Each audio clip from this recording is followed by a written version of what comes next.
Awesome. Okay, so we are here with Ryan Knight from ACBN and several other things. Ryan, I'd love if you could just introduce yourself really briefly. Yo, 100%. Always good to see you, Daniel.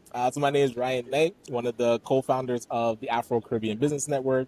So we work with entrepreneurs of African and Caribbean heritage, really to figure out what stage their business is in, then help them create a strategy to grow their companies exponentially. And I am also an entrepreneur myself. I run a company called Detailing Nights. So we do mobile waterless car cleaning. So we go to people's houses or their offices, clean their cars on the spot without using water, and our plant-based, eco-friendly cleaning supplies. And what I'm most proud of with Detailing Nights is our youth entrepreneurship program called Knighthood Academy. So we work with high school students, college students, and even those out of school to show them they have the potential to start a business by running a mini version of our company that we call micro franchising. Amazing. On that note, I did hear you talk a little bit about this at the event that was hosted by Big Brothers Big Sisters Toronto, which Yes. was a super inspiring panel. That was the Game Yeah. Changers panel. Appreciate that. Yeah. Shout out to Station and her team. Well done. Yes, yes, she's awesome. Yeah, she was actually on one of our good growth sessions as well, Nice. sharing a ton of value about her journey. So, yeah, in general, from that perspective, there was this mentorship gap, right? I'd love to know your thoughts on what are some of the ways that we can kind of solve this mentorship gap and connect more youth, especially Black youth, with mentors. Given some of the challenges that were highlighted during the event. Yeah, and one thing that I touched on is giving youth in our community options and alternatives to the path that they might feel is the only path for them. So when we are looking at youth in our community, it's really to say, okay, have they been exposed to everything that's available to them?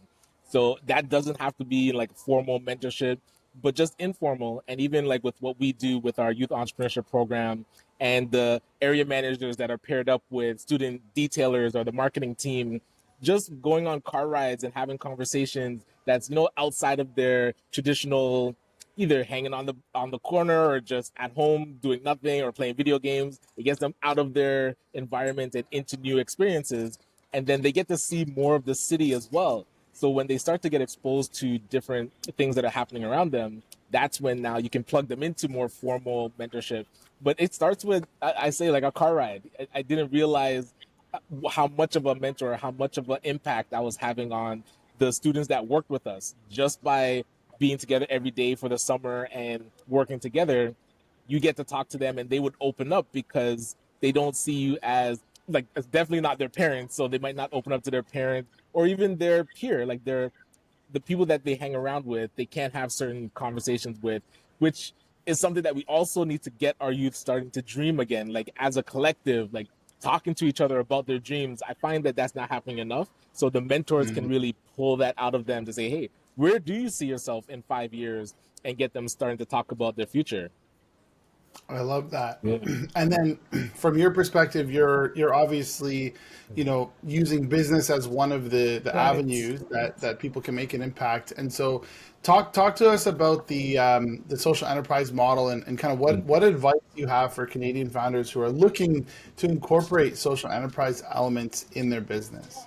Yeah, I mean, a lot of learning over the last 15 years. We're going on our 16th year of business operations with Detailing Nights. Now that we're starting to franchise, we're one of the few social enterprises that would be franchised. And the learnings was really around how do you balance the community work that you want to do with the business being profitable and sustaining itself. Because a lot of times what I experienced was there were years where the business is making a lot of money, but then the youth work cannibalizes it. And then there's years where the community work is really high and then the business is not doing so well. So it's really, I had to come to the realization the business needs to be front and foremost with how it's sustainable. It does need to make a certain amount of money. It does need to be really a well-oiled machine. And then you also need to get resources for the community work that you're doing. So social enterprises now, they're in this, I call it the sweet spot of in between traditional nonprofit and in between traditional for-profit operations, where it can be qualify for different grants that you can put towards the youth work that you're doing, and also Right. you can still operate and sell the service, sell the product that you're doing at a high quality, like it's a service or product that people want and see value in. So you can still lean into that, make as much money as you can, and then the more money you make, it allows you to do more good in the community that you're working in. Exactly. So it's cyclical, right? We're driving more positive community Yes. impact through business as well. Um, on that note, from a bigger picture perspective, talking about Canada's entrepreneurial ecosystem as a whole, Right, right. um, what are some of your thoughts about why Canada is one of the best places to exist and to start a business? Yeah, I mean, the support that I've gotten over these past 15 years has really led to being able to grow and being able to have the impact and winning the awards and then eventually getting on Dragon's Den and securing a deal there. So all these things happen because you're in an ecosystem that wants to see you win. So they have the entrepreneur centers in all the cities around Ontario that were really the Brampton Entrepreneur Center specifically really helped me out as I was growing. And then us being able to create ACBN, the Afro-Caribbean Business Network, and be part of the Black Entrepreneur Program. So now there's a Black Entrepreneur ecosystem that was funded through the federal government. So all these things being in place to make sure that anybody that has the dream of starting a business has somewhere to go. And these are a lot of things that didn't exist 15 plus years ago. So now that it does and it's been developed and they're really listening to what entrepreneurs need, it's such a great time to start a business. And now being able to plug a person into no matter what area of the country they're in, no matter what stage the business is in, there's somewhere that they can go and get that support that they need. That to me is really refreshing. And I feel we can lean even more into that because the federal government did create the social finance fund. So they want to see more social enterprises. They want to make sure funding is there for them, whether it's grants through the investment readiness program that they did or through the wholesalers that are doing investments. All of this exists.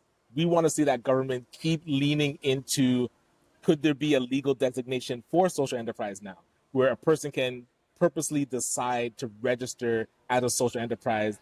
I think BC has experimented with it, and some areas of the US they have a S corp where it's like a social corporation. So these are things that I feel we can now lean into to make sure that people that are starting businesses have the support to still do the community work, and it's not only about driving profits and yeah, not having that social aspect attached to it.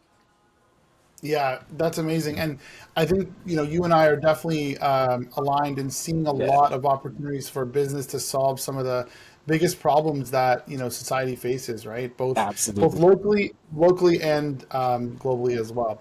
Um, okay, amazing. So I wanted to dive into what's happening with the ACBN Legacy Symposium. You've been Right, doing right. this symposium for several years now. I remember going to one in the early days. How many years has it been running? This, I believe, is the seventh one and 7. the fifth one in partnership with Sheridan College.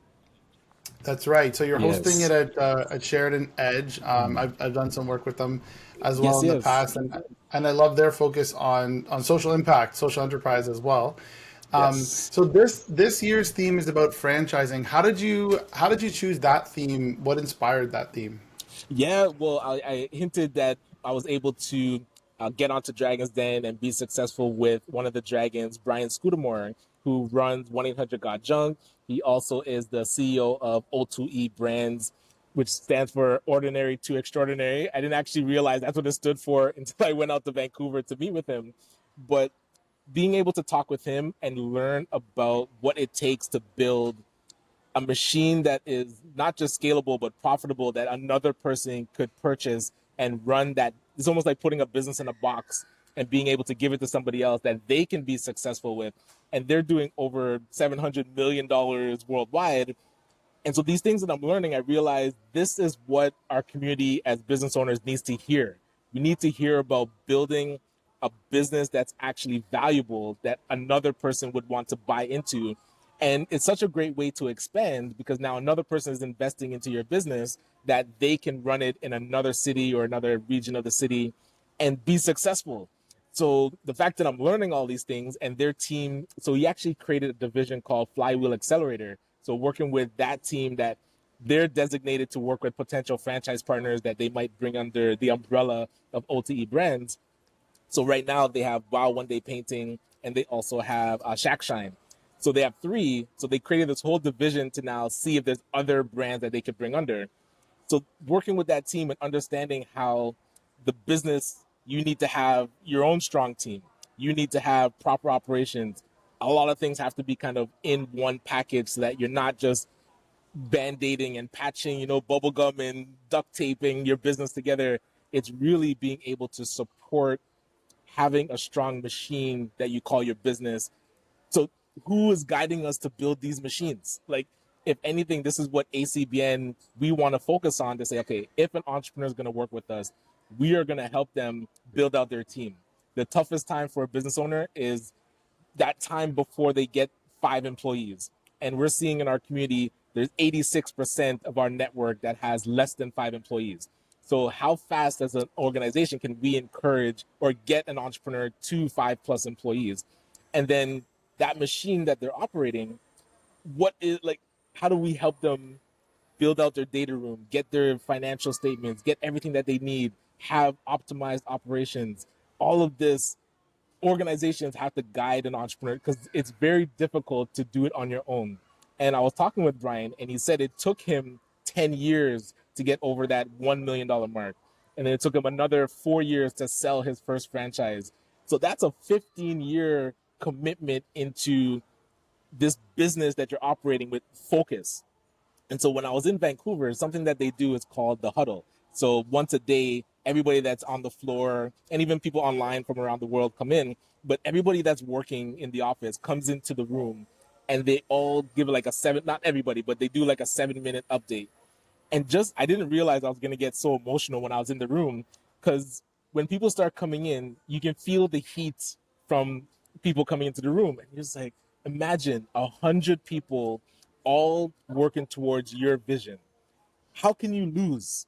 So for us, if we're able to get at least 5 people working on your mission, you're going to have such a higher probability of success than you as an entrepreneur just working on your own. So that it's been a humbling and really game shifting moment for me mentally. So I want to share that with other entrepreneurs in our community. And that's why we said, hey, let's do this as a theme for the symposium, because we want to help people build systems that then us as an organization or people in the community can actually potentially buy into your business if you start to franchise it. But even if you don't franchise, at least your business is going to be operating at its optimal best. That's definitely powerful. So, obviously, not everyone is thinking about the idea of franchising for their own business, but they Right. can certainly still benefit from some of the best practices and tips and things that you're going to learn at the conference, right? And that's the, because we realized when we started marketing it, we have the tagline building wealth through franchising.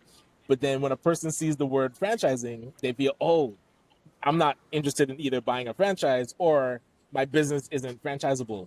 So you realize we already have doubts in our minds about the potential for our own businesses.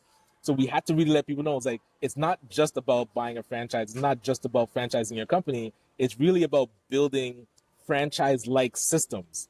The only way you can franchise a business is if you put all those operating procedures, understand like your Right. marketing strategy, all of that put into a box that now can work for somebody else that isn't you. Because yes, you as the founder, typically we can execute everything that's in our minds, but can you actually teach somebody else to execute what's in your mind? And that's what building a franchise system is like. So when I talk to a person and they give me that, oh, I'm not interested in franchising my business, I was like, yeah, but is your business even franchisable? Like, what is it worth right now? If it's only you operating and Right. you're the key person, if you go away, and I mean, again, not to not to be morbid, but a good friend of mine passed away a couple weeks ago. He was in his 40s, a mentor to me, and it really shook me because it was a good and bad, because he passed away and he had so much left that he wanted to accomplish. But even though he passed away, his business was still operating. And that was really telling to me, because it was amazing to see the business didn't shut down. I like anybody that I've been in business or been around that's been running a company and they pass away, that business is over. So now how like, what have we really built with our companies if we're the only ones that can run it? We have to be able to structure it in a way that the business can operate without us pulling every lever in this machine. So seeing that, it was really it was like eye opening to me to get my team right and say like, hey, if this business can only work with me in it, then I really just given myself a job. Do I actually want to be running a business? So his example is really, it became inspirational to me to say like, hey, we could build something similar because we've seen it done right in front of our eyes.